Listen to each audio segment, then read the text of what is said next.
તો ગઈકાલે રાત્રે લગભગ 11:30 વાગ્યાના સમયની આસપાસ હું મારા એક ફ્રેન્ડ સાથે ટી ટાઈમ ટેલ્સ પાલ ગૌરવપથ પર આવેલી ચાની રેકડી પર બેઠો હતો અને અચાનક ત્યાં પોલીસ કોઈ ગુંડાઓ પર ત્રાટકતી હોય ને એમ ત્રાટકી.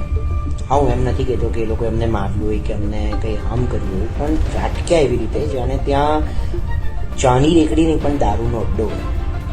હવે મજાની વાત એ છે કે જ્યાં પોલીસ ત્રાટકીને ત્યાંથી 2 કિલોમીટરના રેડિયસમાં લગભગ 3 કરતાં વધારે દારૂના અડ્ડા છે, પણ એ લોકો ત્યાં ત્રાટકશે નહીં કારણ કે એ લોકોના ગજવા ત્યાંથી જ ભરાય છે.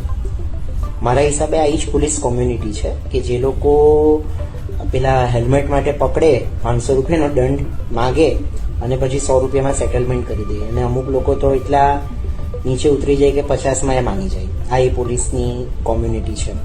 ઉઠબેસ કેમ કરાવી છોકરાઓ પાસે? શું ચા પીવા બેસવું એ કંઈ ગુનો છે કે તમે કોલેજના છોકરાઓને ડરાવીને એમને ઉઠબેસ કરાવો છો?